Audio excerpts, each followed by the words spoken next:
Bom, pessoal, agora o negócio é na urgência.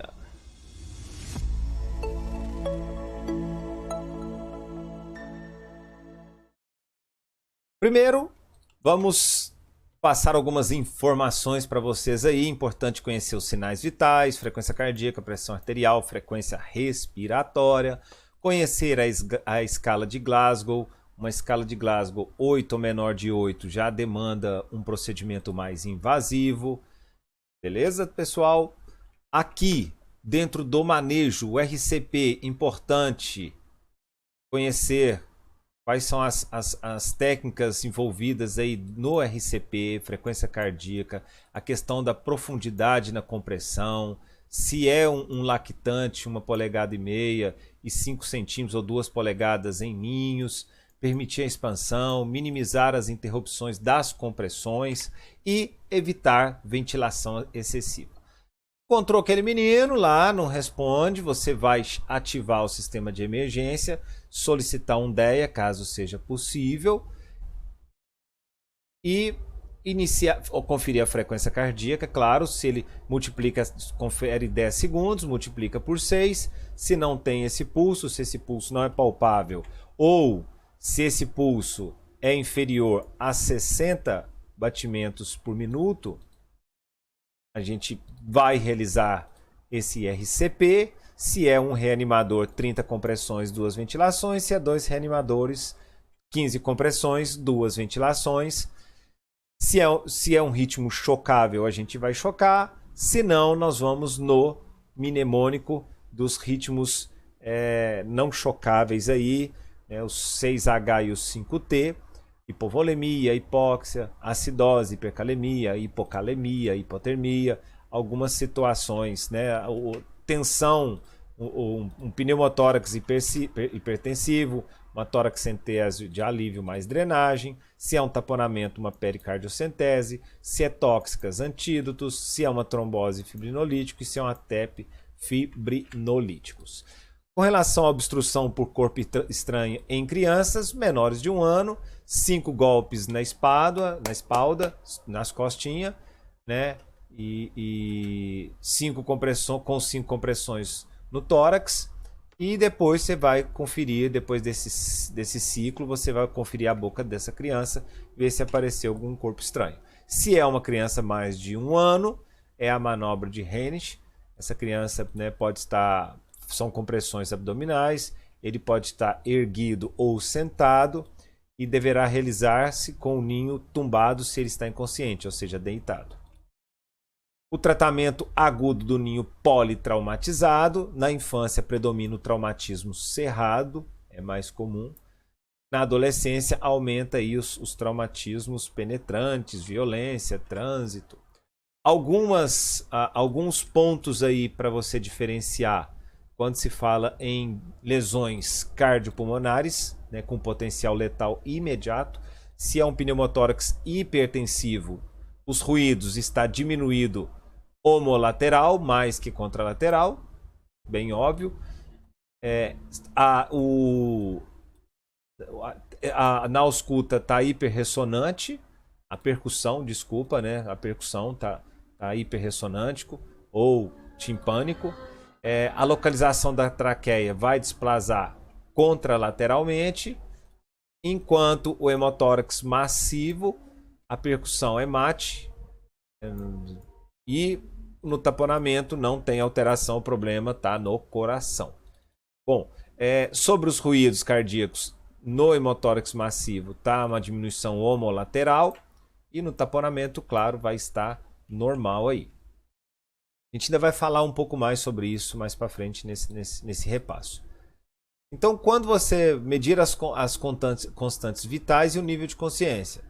Então, se a escala está menor que 13, ou a pressão está menor que 90, ou menos de 10, ou mais de 29, a frequência respiratória, menos de 20 em lactantes menos de 1 ano.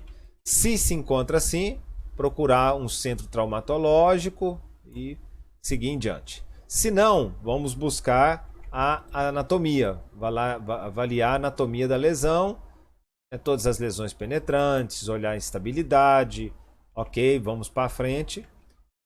O passo 3, alguns pontos, eu coloquei esses quadros só para a gente conhecer alguns detalhes. Por exemplo, uma caída que pode ser potencialmente grave, aí, um adulto mais de 6 metros, 7 metros e uma criança mais de 3,5 metros, ou 2 a 3 vezes a talha desse menino.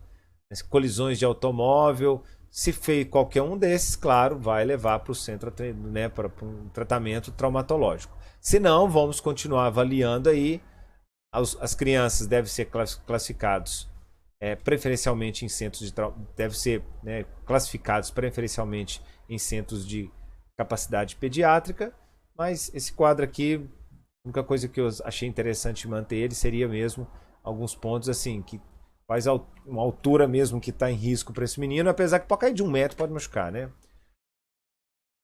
A questão da perda de sangue, se é uma perda de sangue leve, a frequência dele cardíaca está aumentada, ele pode estar ansioso, irritado, confuso, a pele dele já está fria, moteada, o enchimento capilar está lento e a diurese, claro, está muito baixa.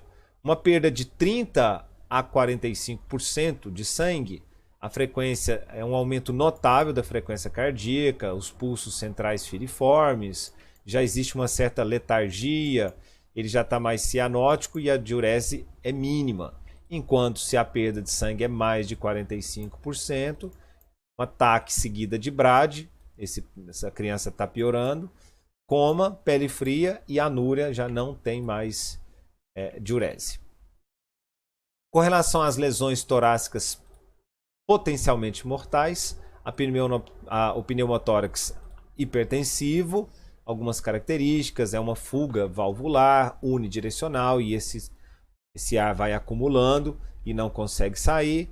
Então, o que é que deve se fazer? Em primeiro lugar, tem que fazer uma aspiração com agulha e depois uma drenagem com um tubo de tórax, ok? Isso aqui é importantíssimo saber quando você está diante de um pneumotórax hipertensivo. Quando está diante de um pneumotórax massivo, tem que drenar com um tubo de grande calibre e iniciar a drenagem somente com reposição simultânea de volemia. Vou iniciar a drenagem somente quando você está repondo volume. O taponamento cardíaco, que tem a triada de Beck, ruídos cardíacos, né, diminuídos, distensão ingurgitação jugular e uma hipotensão com pulso paradóxico. Isso aqui é a característica do taponamento cardíaco. O que deve fazer é uma pericardiocentese, deve drenar aí.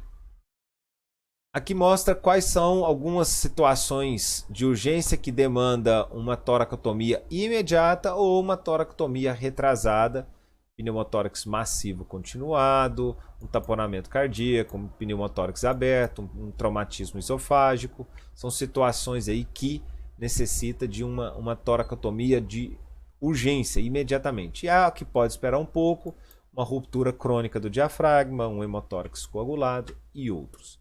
Bom, dentro dos traumatismos abdominais, o que destaca aí seria as lacerações hepáticas e esplênicas, né, representa a maioria das lesões intraabdominais por traumas cerrados. As lesões pancreáticas e duodenais são mais frequentes depois de um impacto no guidão da bicicleta, um golpe direto no abdômen. Se chega uma criança que teve esse impacto com a bicicleta, lembrar sempre do pâncreas e o duodeno, que são partes do corpo mais afetadas nesse tipo de colisão aí. Alguns achados característicos, né, uma criança ou um adulto, tanto faz, que tem um trauma esplênico, ele pode relatar dor no ombro esquerdo, é uma dor referida. E se apresenta a marca de um cinturão de seguridade no abdômen, sugere aí uma lesão intestinal ou mesentérica. E qual que é o manejo desse paciente com traumatismo abdominal? Se é uma criança estável de eleição, é ataque abdominal com contraste. E se ele está hemodinamicamente inestável, uma ecografia, que é o FAST. No caso, em lesões esplênicas, hepáticas e renais, o tratamento conservador se é convertido em estratégias standard para lesões esplênicas, hepáticas e renais secundárias a um traumatismo cerrado em ninhos hemodinamicamente estáveis. Então, se você tem uma lesão esplênica, hepática ou renal, que essa criança está estável, ainda pode-se tentar um tratamento conservador. Há regras para predição de identificação de ninhos com risco de lesões intraabdominais, clinicamente importantes depois de um traumatismo. Então, o que me fala a favor se esse menino está descompensado? Um Glasgow menos de 14, sinais de vômito, evidências de traumatismo na parede torácica, diminuição dos ruídos respiratórios, evidência de traumatismo na parede abdominal, né, que é o cinto de seguridade, dores abdominais e dor à palpação no abdômen. Isso tudo me fala, né, de possibilidades aí desse menininho estar com problema. Regras de predição para um ninho com risco muito baixo de lesões cerebrais. Para falar assim, olha, provavelmente ele não tem lesões cerebrais. Aí está aqui, ninhos menores de 2 anos, tem um risco sumamente baixo de lesão cerebral traumática. Mas o que ele fala? Se essa criança antecedente com perda de consciência mais de 5 segundos, isso me fala, né, de um mecanismo de uma lesão grave. Glasgow menos de 14, segundo os pais, não atua com normalidade, ele não está normal. Fratura no crânio palpável, hematoma no couro cabeludo. Ninhos de 2 a 18 anos, não apresenta nada do seguinte: se não tem lesão, se não tem o Glasgow, né, se não apresenta cefaleia. Essa parte aqui deixo para vocês lerem aí.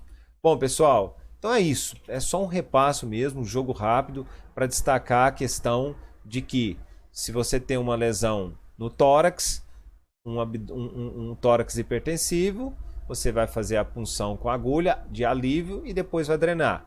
Se é um pneumotórax massivo, você já vai fazer a drenagem. Lembre-se que tem que fazer reposição de volume junto com essa drenagem. Se você está diante de um trauma, um taponamento cardíaco, a pericardiocentese para aliviar isso aí. Se é um trauma abdominal, você vai observar clinicamente se ele está estável ou não. Se ele está estável, você pode fazer um ataque com contraste. Se ele está instável, você vai fazer o FAST. Beleza? Então é isso. Tchau, obrigado. Valeu, galera.